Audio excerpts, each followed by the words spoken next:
Welcome to the Old Man's Corner. Grab a chair and a cup of coffee and come on in. Today I want to talk a little bit about neighborhoods and your neighbors.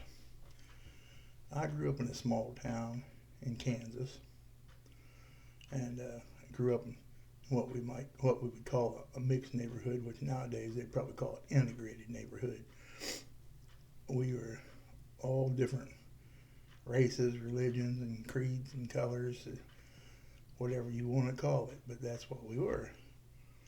And we all tend to get along. We had a kind of a close bonding, all of us did, because we knew that we needed to take care of one another, each other. But we had a lot of fun during those days too. We didn't worry about the color and all that stuff. We all had mamas and daddies that when they said, they yelled at you, you need to get home, you need to get home. And but if you needed help and stuff, the neighborhood would help you out. We helped each other out a lot. We had where I lived was about a block and a half away from the high school.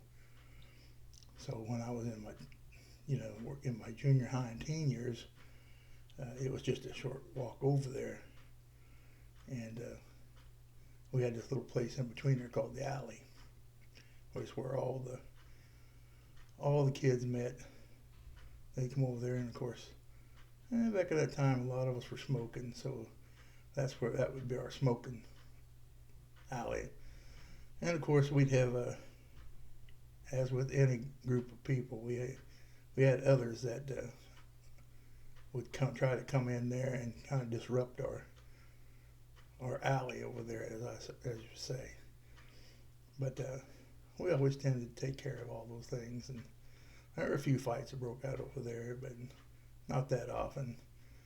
We all knew each other, and we all went to each other's houses, and we lived around each other. We went and partied together when we partied, and we talked. We knew each other's brothers and sisters, and some of us, come from a little bit larger family.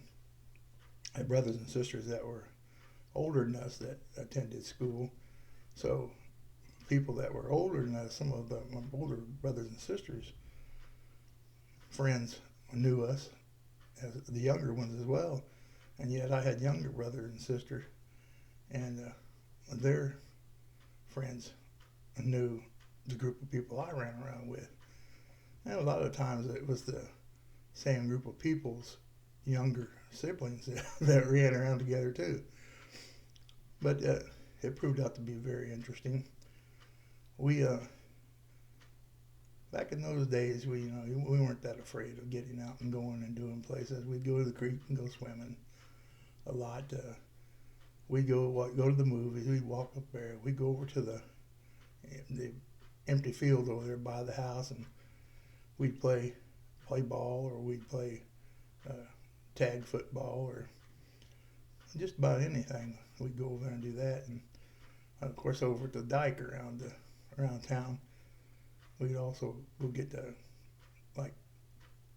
cardboard boxes from behind Otasco or somewhere where they had the refrigerator boxes or appliance boxes, and take them over there. And the dikes were all covered in grass, especially when it died off, it was getting later in the year, you could go over there and slide down those cardboard boxes, and that would take up hours and hours out of the day. And you go over there early in the morning, it'd be just you, and by afternoon there's 10 or 15 people over there sliding down the dike in those boxes, and it was a place of socialization as well.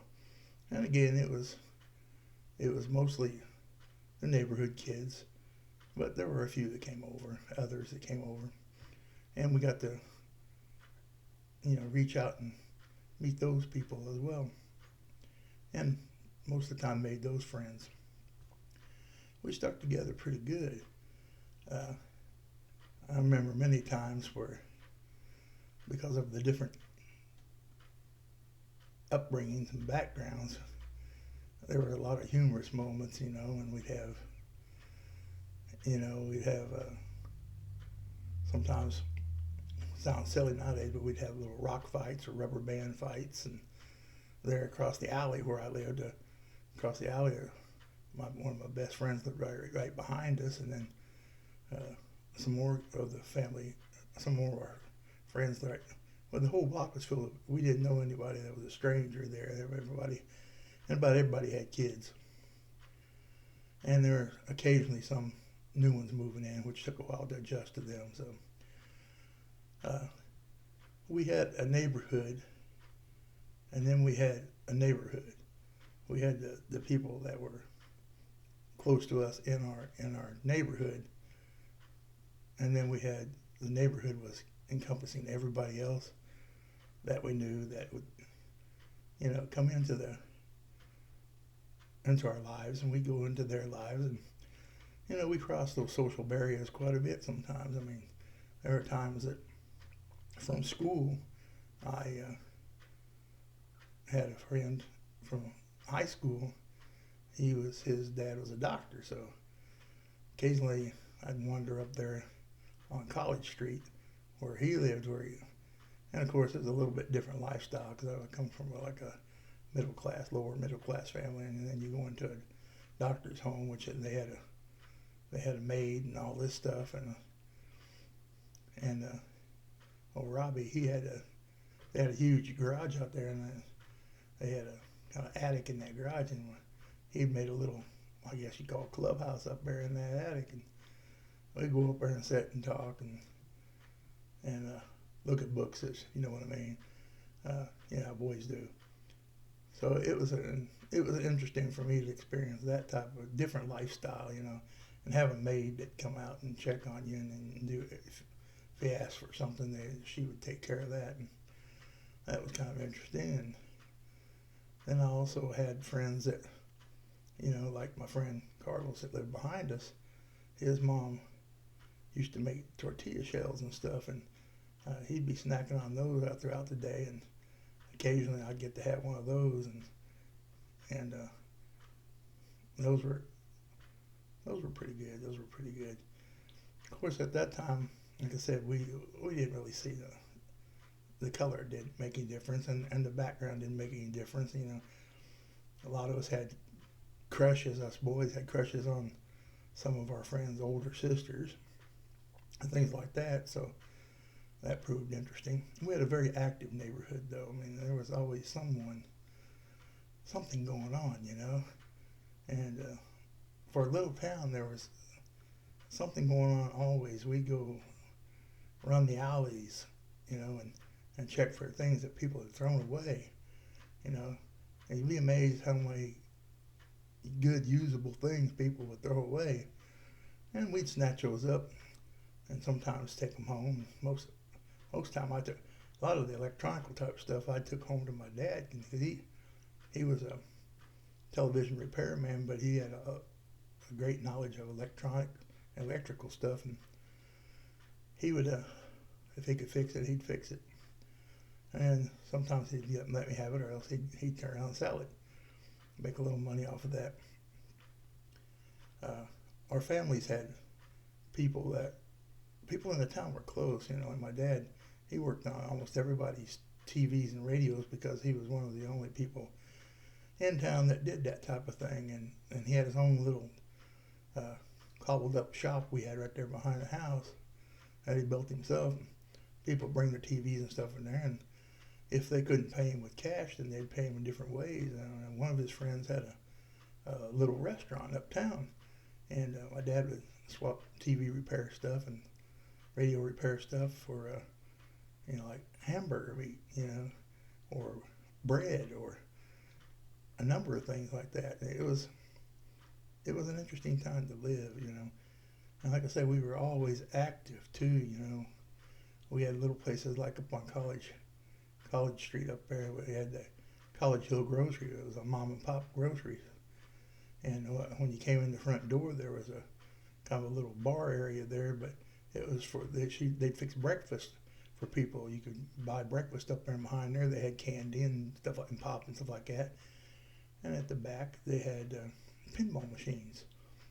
So a lot of, and they were one of the few places that had pinball machines at that time. So we'd go back there and kind of hang around, drink pop, and play pinball. And have competitions of who get the highest score and things like that. And in our town, there was two different colleges as well as that. There was Southwestern and St. John's. And Southwestern was, of course, on College Hill. And so we as younger guys often got to, because College Hill groceries right across the street, there were a lot of college young ladies that would be, walking around and up there and things like that. So we got kind of interested in going up there a lot. And college, Southwestern College had a nice football field back there. And so that's where the high school always held their football games as well. So we'd get tickets and go up there and watch them play football. It was a very interesting time. We had a big old water tower there, and we'd go up there sometimes and just wander around, and that was a good place for people to go up and make out. So sometimes us ornery kids would go up there at night, and we'd find people up there, in their cars and stuff like that, and we'd kind of be a little ornery and kind of pester them by,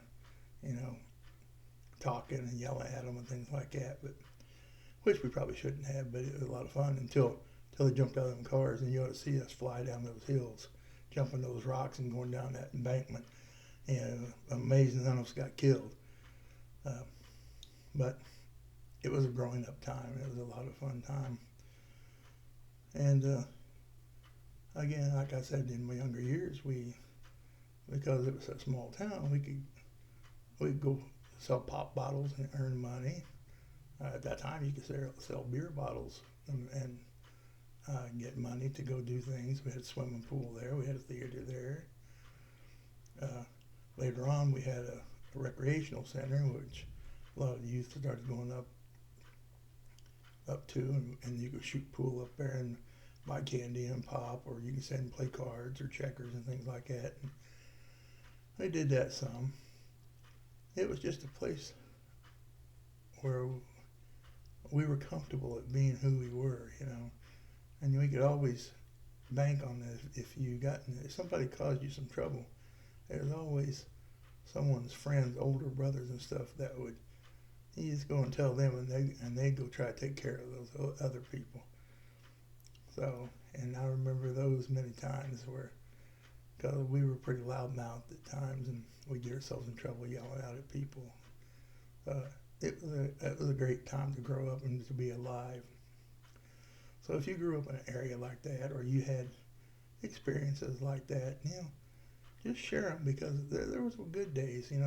The youth of the day, they're behind those phone screens or on video games on TV, on their computers and stuff, and they don't get out and do things together. They don't mix as much together, and if they do, a lot of them, most of them, it's with the people, from where they go to school, and not neighborhood kids. Most people nowadays don't even know their neighbors, have no clue. So if you had instances like this and things you'd like to share with other people, let me know. Drop it down here in the comments and give us a holler about some of the things that you enjoyed about growing up in small towns. If you grew up in a small town, if you grew up in a large town, tell us about that. I'd like to hear about that just as well.